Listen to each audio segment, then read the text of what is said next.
Happening people, Gareth here, Fresh Movement Live, and we are in the stunning location at Made Brave in Glasgow, where Fresh Movement are here on a 2-day course on Level C Branding Masterclass. And we did promise you this last week when we were filming, doing a bit of filming, and we have got two of the founders, the founders of Level C Branding Masterclass. And next to me is Mr. Andy Starr. Andy, please introduce yourself to the guys and let them know who you are. You said it already. I'm Andy Starr. I am the partner and co-founder of Level C. And to kick it off, Level C, me and Liam have discussed this before, like the name itself. For the guys who are watching, how did you come up with the name Level C? It's super simple. We believe that brand belongs in the C-suite. It deserves, it needs, business demands that it have a seat at the table, okay? And that's what it stands for. We want to put brand masters and owners of brand at that table in the C-suite, working alongside chief executives, chief marketing officers, chief innovation officers. There should be a chief branding officer. And that's what it stands for. That is our purpose, that's the meaning, that's the vision. It's such a great ambition, and I think what you guys, obviously we've taken part in the course, so we've got a bit more of insight than the guys who are watching. For the people who are out there now, and obviously the experience that you've had in taking multiple courses throughout the world, what are the types of people who you're finding? Are there like pockets of tribes? Are there groups of people who you expect to come on this course who get the most value of attending? So the idea of the course is for any professional who wants to level their branding skills up. Is it for designers? Yes. Is it for strategists? Yes. Is it for product designers? Yes. HR? Is it for business owners and entrepreneurs? Yes. Is it for a junior to mid-level member of a team who's still carving their own professional path? Yes. It's not for one member of the tribe or another. It's for a tribe that cares about brand, that believes in the value of brand, that believes in the power of brand. That's who it's for. It's not for one over the other. Yeah, and I think I've been in different groups throughout here and London, and to see all them different types of people that you've just mentioned coming together and working in collaboration, I think that for me, that's what I've taken out of this the most, is how you can bring them people from different backgrounds, well, so-called different backgrounds, and unify them with one vision and one kind of thought process, should I say. Well, the idea of brand itself demands a balance of strategic thinking, creative making, and execution. It's what Marty's book, The Brand Gap, was really founded on, right? And what we've learned and what we help our students learn is that if you're creative, there are things that you can do that a strategist can't or doesn't want to do, and vice versa. So if you want to stay in a vacuum, if you want to stay in a silo and try to make something happen, try to produce great work, to try to produce outcomes that actually matter, good luck. Maybe it'll happen, maybe it won't. But the idea of collaboration, the idea of bringing these two kind of perspectives and talent sets together just seems more powerful. It makes more sense. That's what a brand really is, and that's what branding really is. Yeah, it's a great point, and we did a little exercise at the start of the day where we did a little bit of personality typing, like a smaller version of that, and got people to kind of have a heated discussion, a friendly heated discussion. You wanted blood. There wasn't enough blood. We're working on that. I think next time we may have some light weaponry, some bladed weapons. So as long as Marty's okay with that, and even if he's not, we'll have bladed weapons. Yeah, it sounds good. I think that would definitely help. But when we did that experiment at the start, what are the key findings that you guys have found? Obviously, you've done that multiple times now with multiple groups. Is there a common thread that you've found between splitting the two teams up? Like one side kind of the more strategy side, one side the more like thought of creative side. What's kind of come out of that? Well, I mean, the initial findings have been kind of what we assumed, and especially what Marty assumed, was there will be more quote unquote creatives in the room than not.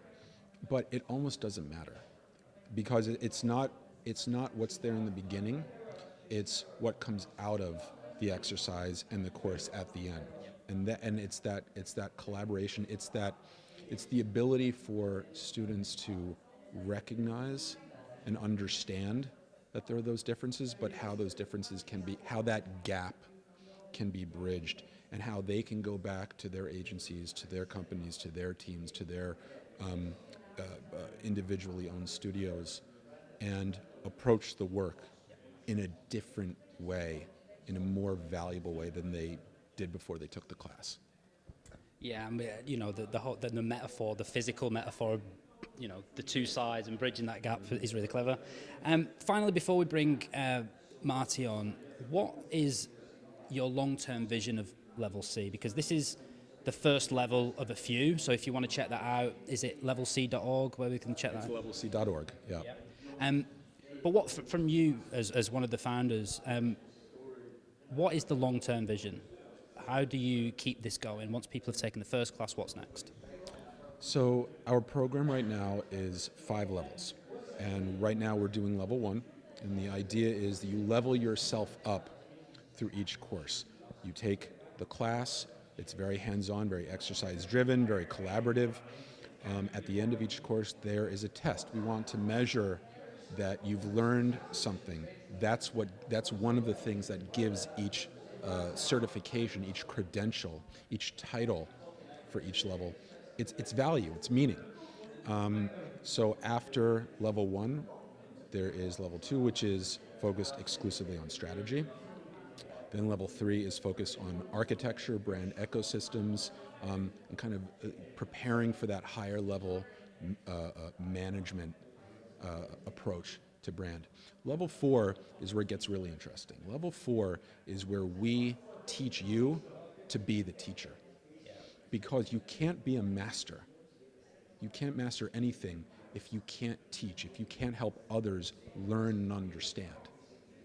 And from level 4 up to level 5, that's where our vision, our hope is that we can put these new masters of brand in that C-suite at the table as a head of brand, as a chief branding officer.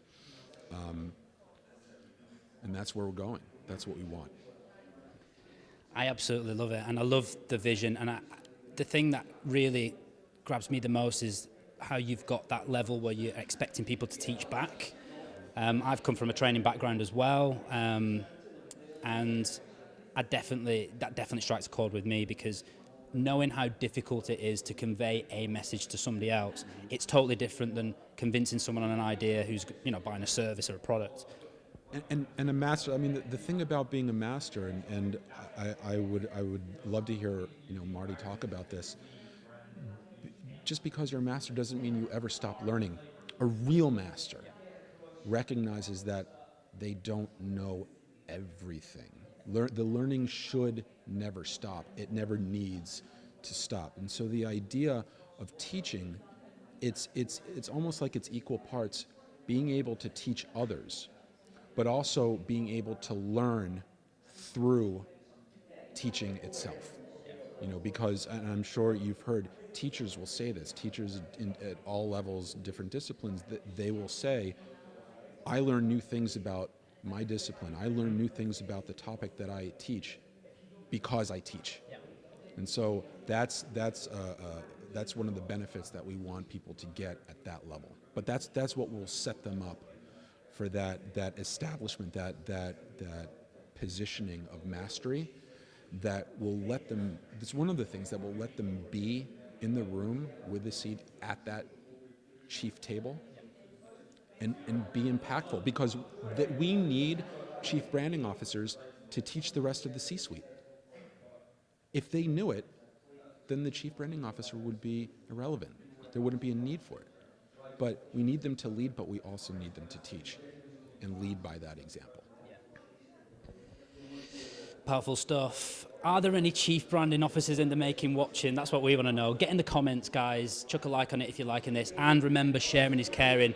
And if you're liking what you're hearing, why not get in touch? We'll put the links to Andy and Marty and Level C all in the comments after this is finished. So get any questions as well, because we've got a few more hours left with these two gents who are full of knowledge and experience. So thank you so much, Andy, for joining us. And yeah, we'll see you on the next one, hopefully. Absolutely. Cheers. I'll introduce Marty now, who's the next guest on the stream. So, guys, next up we've got Marty Neumeier, who is not only the co-founder of Level C, he is also a best-selling author, great ambassador for brand and thought leader.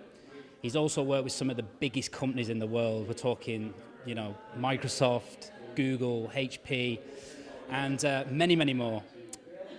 To us, we're huge fans of his work. I've got 3 of his books now and counting. I'm going to get some more because they're in front of me. We call him Brand God, but you probably know him better as Marty Neumeier. Marty, please come and join us on the stream. Nice to see you. Nice to be here. Thank you so much. Marty, it's an absolute pleasure, first of all, for having you on the stream. Pleasure's mine. And we reached out, not so long ago now, and you were so gracious with your time, and this is how we ended up here, so thank you so much for that, first off. How's life been since you came over to Europe, first of all, because you've come from quite far away, haven't you? Well, if you think California is far away, yeah, I mean, it's I come here a lot, so it's I'm used to it. It does take 28 hours of travel to get here. But after about a week, you sort of get used to the flow of things. You're over the jet lag, and I tend to stay, a couple of months when I come over. And I love it here, and we've just met with such a wonderful reception here in Europe for what we're teaching. We're really excited for doing more of it. Good stuff. Obviously, you've traveled around many different places on this tour. Yes, Lausanne, London, going to Hamburg, be in Dublin, here in Glasgow, France. So quite a few places, and London has been the biggest for us. Not surprising, I guess, because people come from all over the world to get to London. It's a nice hub for this, and but we're getting pulled back to the U.S. People are saying, "What about us? What are we, chopped liver? Wait, when are you going to do us?" So we have to go back and do that in spring, but then we'll be back, or early spring, and then late spring we'll be back here. See, your career, I mean, I don't think we're going to go in the depth of your career from start to finish on this stream because there's so much that's happened. What I'm really interested and intrigued is, where did it all start for you to begin with? Like, what was the big moment for you as Well, I started as a graphic designer, and and became a copywriter, and I was doing advertising and design and corporate identity and eventually packaging. At some point I just thought, this isn't working as well as it should. I mean, we designers are trained, rigorously from when we're in school, and then we get into the field and we've got mad skills, really amazing skills, and yet we don't get used properly, right? It's like we get stuck in a back room with no windows and say, here's the brief, go do it. Or bedroom. Right. Or bedroom, in my case. And so there's no reason for that, except that people who run businesses were never trained to incorporate design. And guess what? Now they need to, because if you want to innovate, you got to design. That means you have to know how to manage designers and incorporate them into your work. And you can't just stick them at the end of the process and say, okay, we've done everything else. We've done the strategy. We've designed the products. Now you do your magic. Create a brand. It doesn't work like that. brand is a day one thing. You have to get designers in from day one. You have to be part of it. And I would argue that the CEO needs to be a designer, not trained as a designer, but thinking like a designer. If you're a leader of a company, you are taking people from point A to point B. You're leading them someplace. That is design. You're saying, here's where we are. I can imagine we're going to be over here, and I can imagine all these steps in between. And here's how we're going to get there. If that isn't design, I don't know what is. Design is making a plan to change something. It's such a valid point, and obviously your background is from design, actually designing stuff. I'm on this course as an ex-designer or a design background, should I say, design training. There's loads of people who aren't, and I know for a fact there'll be loads of people watching who think, what's my position with brand? Because I'm not a designer. My business partner, Liam, definitely isn't a designer. He's not from that background, but he has strong creative traits. I suppose the question is, if there are people watching now who, what you've just said struck a chord, but they're not from a design background, how could you encourage them to take the next steps? We're all creative in some way, right? But sometimes our creativity is discouraged. It gets bullied out of us sometimes. It starts when we're in grammar schools or high school probably. They start teaching you that real successful people are logical. They don't play around with drawing and painting and making music and so forth, which is really discouraging because anything that's innovative takes those kind of skills, right? And so if you get treated like you're the last stage in a process, we've already got all the important things figured out. Now you come in and you make it look nice, or you express it in some way. It's really a misuse of creativity. Creativity has to be in management at the leadership level from day one.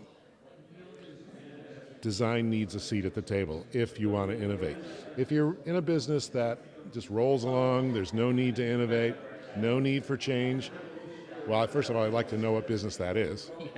But if you can say that, then maybe you don't need so much of it. But I think most companies will say, look, innovation is super important to us.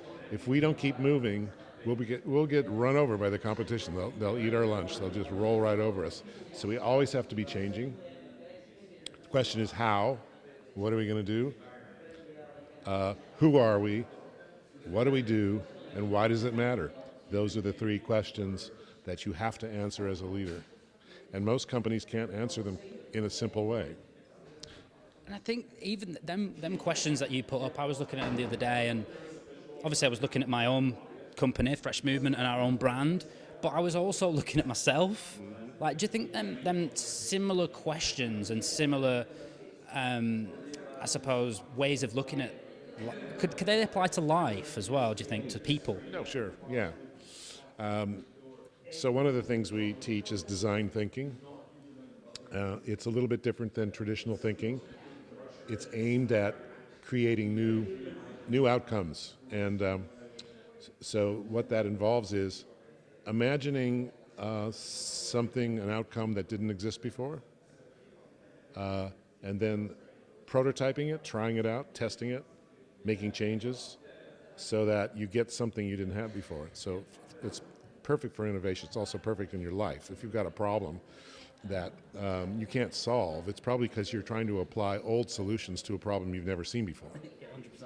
Right? So what you have to do is imagine a range of options, even crazy ones to begin with, test them out in some way, and if they work, you make them a little bigger, you try them out some more, and then what happens is you change the outcome that you would have had. So it kind of goes think, or rather know, make, do. So you know something, you think you know it. Then you come up with some new ideas that you hadn't thought of before, which changes what you know, and then that also changes what you do, because now your solution is going to be different. So that's a way of working that is fairly new, 10 years old maybe in business, but it's the only way I know of creating innovation, and it's super important in branding. Now, keep in mind that branding in my world is not sticking logos on things, all right? It's much bigger than corporate identity, or design, or it's the way customers think about you. That's the brand. The brand isn't something that you create, it's something they create out of materials and experiences that you give them, right? So they decide what it is. And that's what's unnerving to a lot of business people, because they go, well, then I don't control it. And I would say, yes, you don't control it, but you can manage it, and you can lead people to outcomes that would really be helpful to you. And you do that through managing customers. It's really, branding is customer management. It's customer leadership. It's building a community of customers that are loyal to you, that help you build your products with their ideas, that are tribal in the sense that they like each other and agree with each other and think in the same way. Those are the kinds of brand communities that create really strong companies. So if you don't know what your customers are thinking, or you don't care, and you're just telling them that what they should want and making them do it your way, you're really missing out on the best part of being in business. It's all about customers. So that's what a company is. It's customers run companies these days. Customers run companies if you do it right. We're a huge fan of that train of thought, and I think the way you often put things is in its most simple form, to be, that as a compliment. You can break the complex down and make it simple. And to coin one of your phrases, how do you get a complex entity or a company to execute a simple idea? Like that for us has been such a powerful thing. And, to your point, that's what you're getting at there. With regards to customers and I suppose technology as well, and the way branding and marketing is evolving, what's your opinion on, I suppose, the way some companies are using content marketing these days? Where do you think that sits in society? Content marketing, to me, is a slippery slope. And it reminds me of what advertising did in the 50s and 60s. Agencies started sticking in stories into magazine that appeared to be editorial, and they weren't. They had the same typography, they looked like they fit right in the magazine, and really they were subtle pitches for products and so forth.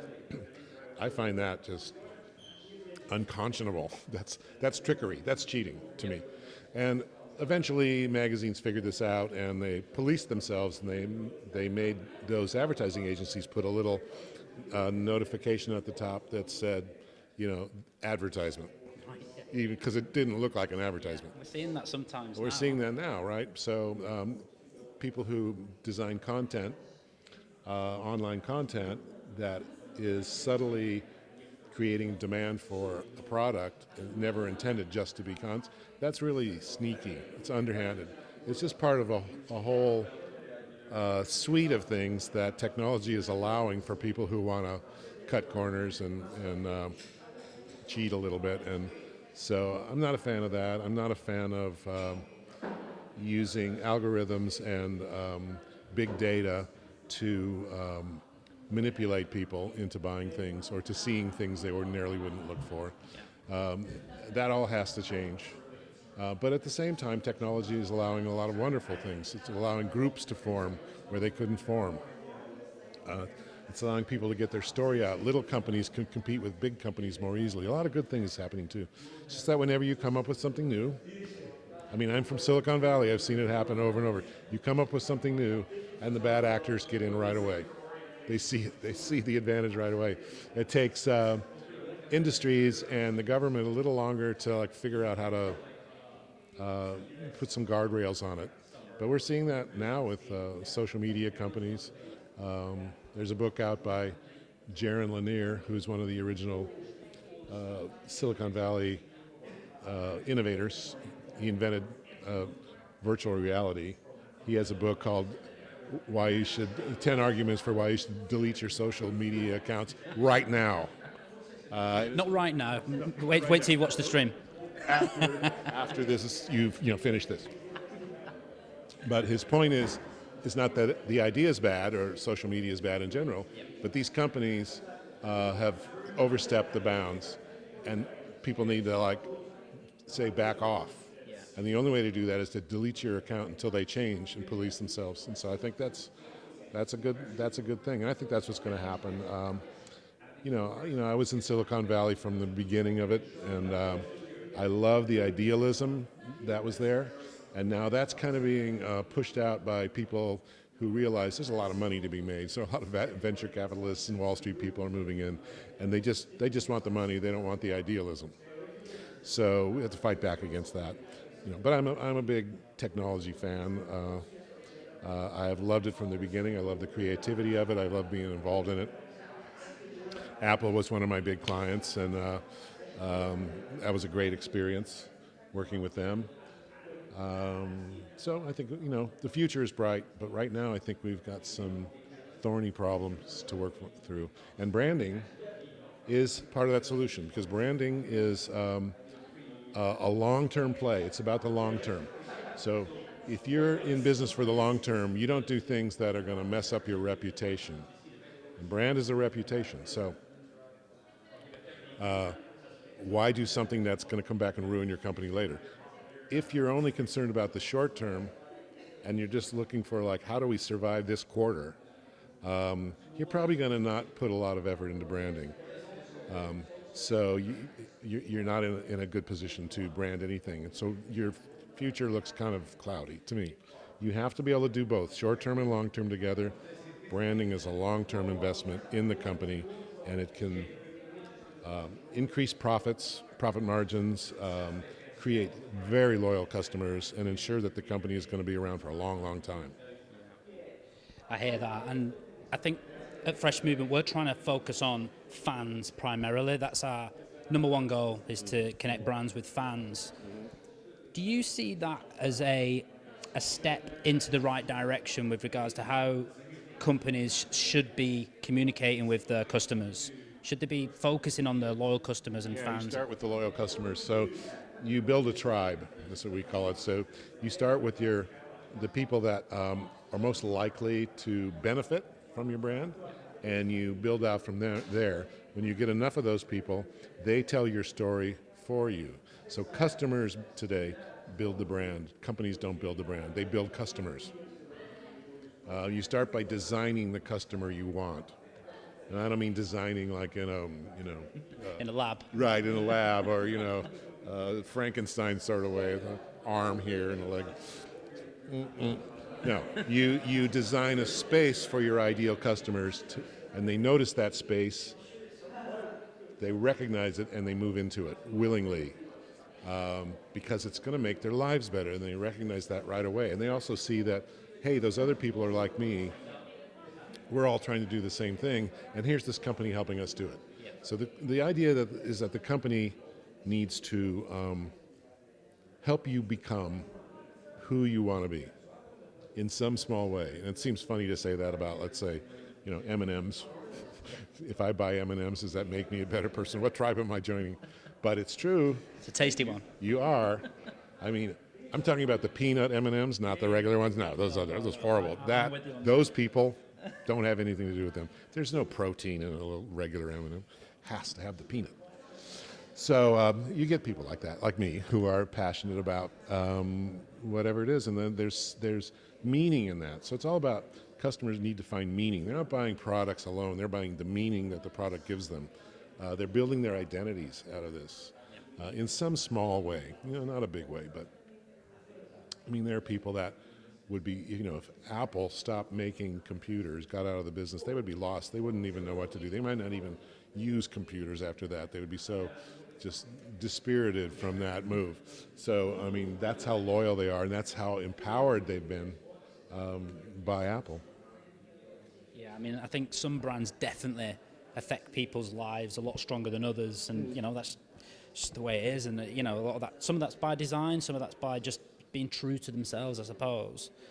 So there's some naturally perfect brands where it's the passion of the founders just comes out, and those are called authentic brands because they're just like you just know they really believe in that. They're not making something up.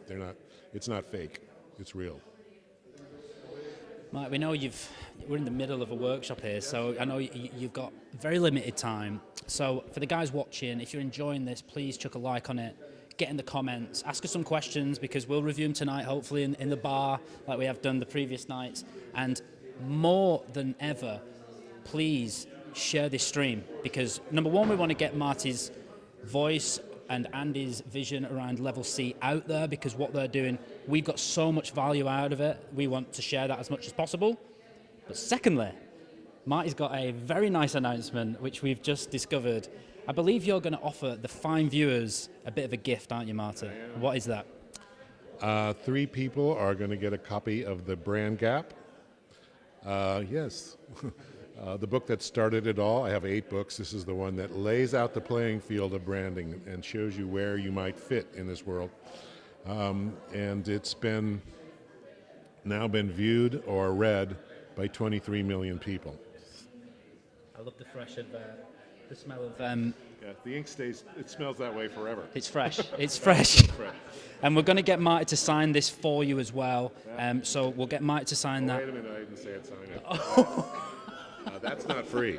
No. We'll have to sort that out. But for a small $100 fee, I think I could sign it. Oh, we're going to have to cough up now. We're going to have to cough up. We will get it signed. So if it comes out of our pocket, so be it. We're going to do that. Before you go, Marty, can we play a little game with you? Sure. Excellent. Now, just to not to add any pressure, but just a bit of like camaraderie, a bit of pressure. Let's face it. We did do this with your co-founder Andy Starr earlier. And he scored 50. He's much better than I am. So, well, go ahead. He scored 50%. Okay. 50%. Is there 2 questions to this? Is it a quiz? There's not that many. Okay. So I suppose because you are brand god, #brand god, we wanted to do something which aligned to your time here in Europe, but also drew on your expertise as well. And this is a game we call, and we've not got any theme music, so sorry about this, Band or Brand. Band or brand? So, yes. You get it. It No, doesn't. I don't. So I you have no idea what you're getting at. I'm not sure I want to play this game. So we want you just to guess. I am not going to sing. If no, there's no singing. We want you to guess if what I'm going to say is either a Scottish band or a brand. And Yes. pairs. Yes. Okay, let's be clear about that. Okay. Yeah, be very clear. All right, Let's okay. get the rules right. Yeah. I can tell you're competitive, Marty. I like it. I like it. So here we go. Band or brand with Marty Neumeier. First one. I'm looking at the wrong thing. Hip shake. Band or brand? I'm going to say that you're trying to trick me. And so on that basis, it sounds like a band, so it's for sure a brand. Number 2. The Cross Keys. The Cross Keys. Oh, for sure, that's a band. Well, the Black Keys are a band. So maybe you're trying to trick me there too. Number 3. Yeah, look at that. This is like the Battle of Wits to the death. Number 3. Highland Park. That's band. Interesting. I don't know. It's a place in L.A. I know, Highland Park. Yeah, by Hollywood. Number 4. Summerland. Summerland. It sounds like a band. I can't imagine what kind of brand that would be, but We are in England. Or Scotland at the minute. yes. Okay. Number 5. Twin Atlantic. Play at home as well, guys, if you can. Twin Atlantic. I'm going to say that's a brand. Yeah. Total guessing. Number 6. Tinderbox. Brand. It's tight. Number 7. Bombay Blues. Sounds like a bar. I'm going to go with brand on that one. And final question. Jelly Hill. of this is Scottish as well. That's a band, I think. Okay, how'd I do? Band or brand? Last Jelly Hill? Yeah, that's a brand. Or did I say band? Jelly Hill. Took your final one, which was brand. I said they were all brands, really, because I'm on safe ground there, because the name of a band is also a brand. So, He got me. So I think that's 100%, except for the one, the band one I may have gotten wrong. How can I say that's wrong, Marty? I cannot argue with that. You got 100%. Put it there, Marty. Thank you very much. Now, guys, thank you for watching the stream. I hope it brought you value. Every time Fresh Movement goes live, it is about bringing you guys value, be that about brand, creativity, digital, or marketing. Our guest today was Marty Neumeier and Andy Starr. So, more importantly, you guys get the chance to win some of this stuff, the brand gap, the OG, as I like to call it, from the brand god himself, Marty Neumeier. All you need to do is like, comment, and share on the stream for your chance to win one of these. Marty, it's been an absolute pleasure. We've got the benefit of being here for another few hours with you guys. Have you got any final words for anybody who's considering coming down to Level C or getting in touch with you? How would they do that? You can just go to our website, levelc.org, and you'll see all about it. You'll see what our goals are for our students, and any classes that are in the queue that are already ready to announce will come up. They'll be there, and if there isn't anything at any given time, just sign up, and we'll notify you when the classes. They come in sort of like in tours. So we're doing the European tour now. We're going to do an American tour, then come back for another European tour right after that. There's talk of doing Australia, and we think we'll be in South America at some point too. So, it'll move around. But best thing is just sign up. Sign up and check out any more content that we're doing over the next few days, because we'll be pumping out some stuff as well, because we have found this so valuable. So thank you so much, and thank you guys for watching. Be sure to like, comment, and share, and keep it fresh.